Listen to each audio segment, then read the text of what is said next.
My name is Maddie Simpson. Today I'm going to be talking about the June 1832 rebellion.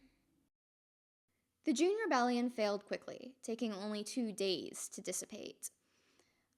Much came together to create the rebellion, but it only took one key factor to destroy it: a lack of community. Revolutionaries can only do so much on their own. They needed the support of their community to be able to stand up to the National Guard, and they didn't have that support. Who was involved in the June Rebellion? First, General Lamarque, widely considered to be one of the few political figures in France at the time that people actually liked. Charles Jean, a Republican, described Lamarque as a friend of the country and of freedom in his letter "À 5 heures nous serons tous morts," or in English, "At 5 o'clock we will all be dead." Jean was part of the Society for the Rights of Man, a secret Republican society with Jacobin roots that kicked off the rebellion. They were one of several secret Republican societies throughout France. They faced nearly 400 casualties at the end of the 2-day rebellion, out of their starting force of 3,000 men. Finally, the French National Guard was the French army. They supported the monarchy and fought to suppress the Republicans. Why did the Republicans need suppressing?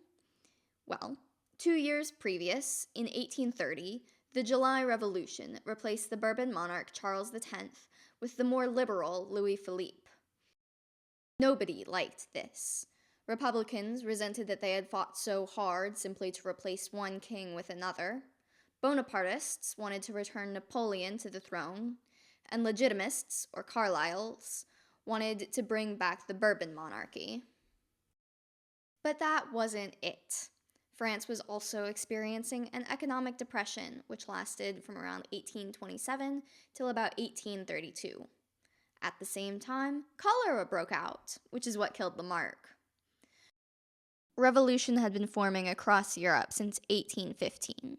The political unrest, economic crisis, and cholera epidemic in France combined to create the perfect breeding grounds for a revolution. On the morning of June 5th, 1832, a fight broke out at General Lamarque's public funeral procession. Most sources agree that the National Guard began it. Jean writes, "The citizens had grape shot fired upon them with no legal warning." Ingalls says that the plan of the forces of order, that of the National Guard, was merely to crush the insurrection with all available means. They announced their design to the insurgents with cannonball and grape shot. John Stuart Mills, who reported French news for a British newspaper called The Examiner, wrote, "A collision, apparently unpremeditated, took place between the people and the troops. A desperate struggle commenced in almost all parts of Paris." Barricades were quickly built, blocking off streets and creating nooks for the revolutionaries to defend themselves from. Barricades didn't take very long to build. Small ones could go up in as little as 15 minutes. However, as fast as they went up, they came back down. A letter written the very same afternoon the rebellion began states that the National Guard had quieted the crowds already. That wasn't exactly true. The rebellion continued.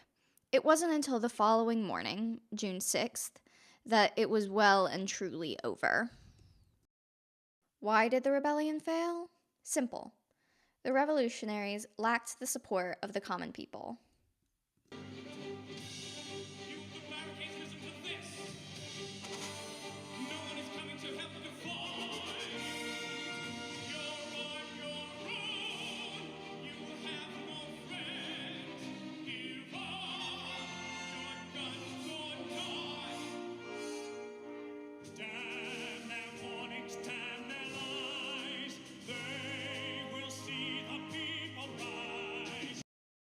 Unfortunately, despite Andros's confidence, the guardsman was right. The people had abandoned the revolutionaries.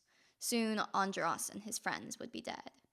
You may note the dramatic change from the much more successful July Revolution, as well as the difference in names: July Revolution versus June Rebellion.